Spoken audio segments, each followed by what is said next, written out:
In the heart of every small village, secrets are the currency of daily life. They're whispered over garden fences, mulled over in the warmth of the local pub, and buried deep beneath years of shared history. But in Emmerdale, some secrets are darker than others. They fester and rot, and no matter how deep you bury them, they have a terrifying way of clawing their way back to the surface. Right now, a secret so monstrous is uncoiling, threatening to shatter not just the fragile peace of the village, but the very foundation of one of its most well-known families. The tragic, violent murder of Nate Robinson has left a gaping wound in the community, a wound that refuses to heal. And as his loved ones search for answers, for justice, for some semblance of peace, a sinister game is being played in the shadows. Next week, Robert Sugden, a man already wrestling with his own demons, finds himself teetering on the edge of a truth so horrifying it could destroy everything he's ever known. He's about to stumble upon evidence that points not to a stranger or a distant enemy, but to the one person he should be able to trust implicitly, his own brother, John.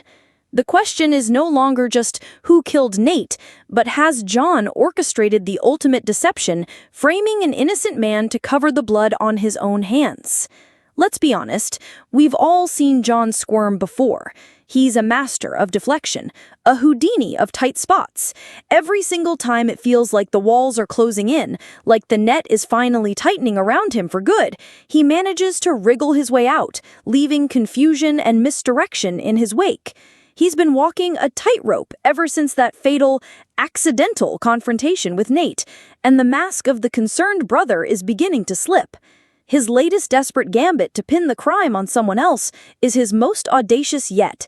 He thinks he's found the perfect scapegoat, a dead man who can't talk back. But this time, his clever escape plan might just be the very thing that leads Robert straight to his door.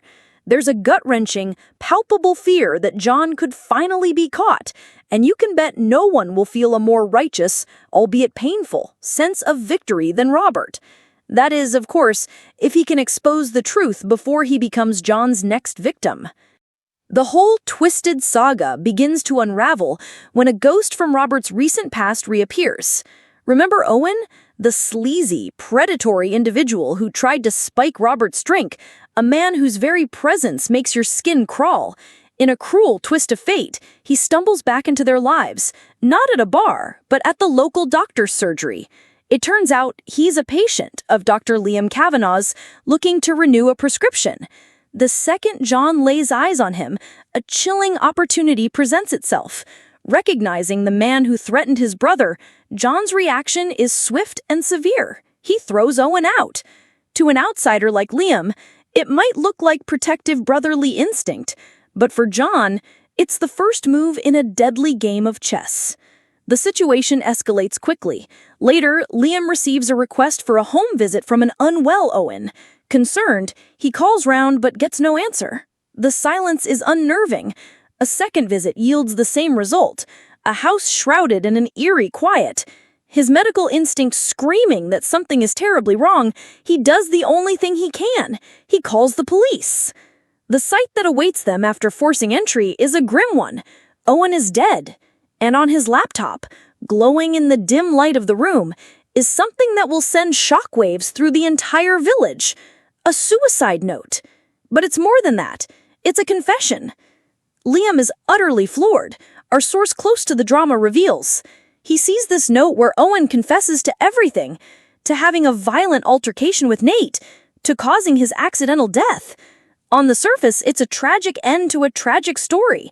A man, consumed by guilt, takes his own life. It seems to tie everything up in a neat, heartbreaking bow.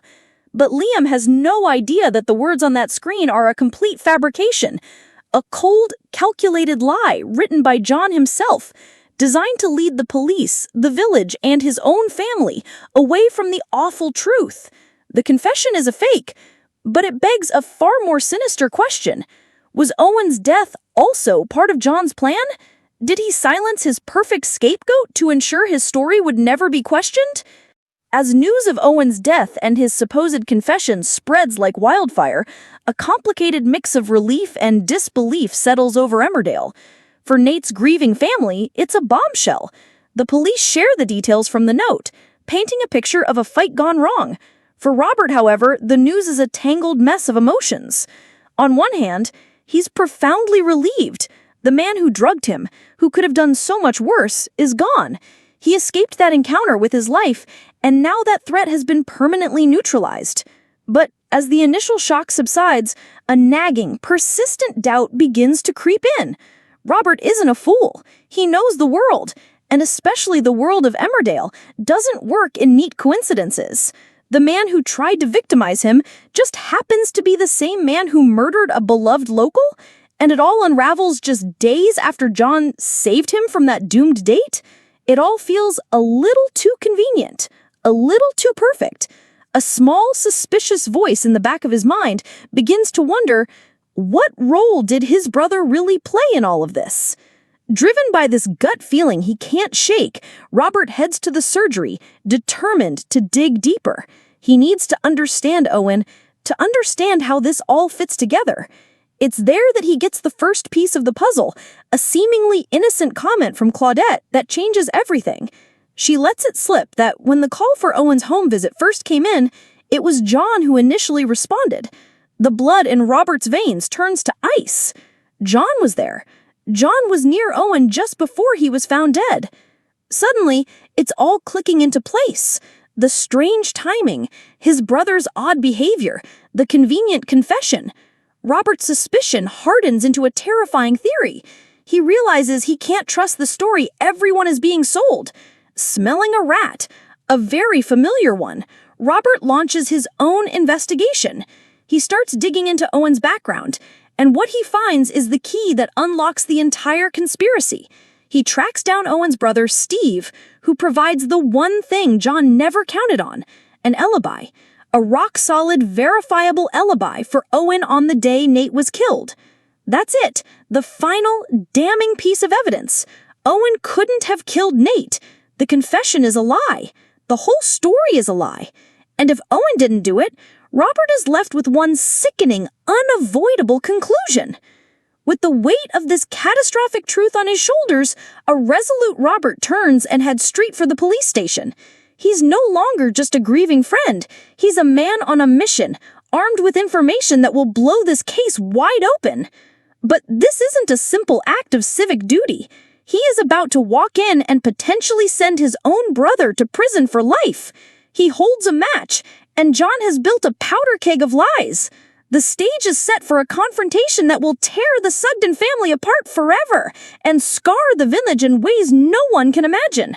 Will the truth set them all free, or will it simply burn everything to the ground? One thing is for certain, you cannot afford to miss a single heart-stopping second of what happens next.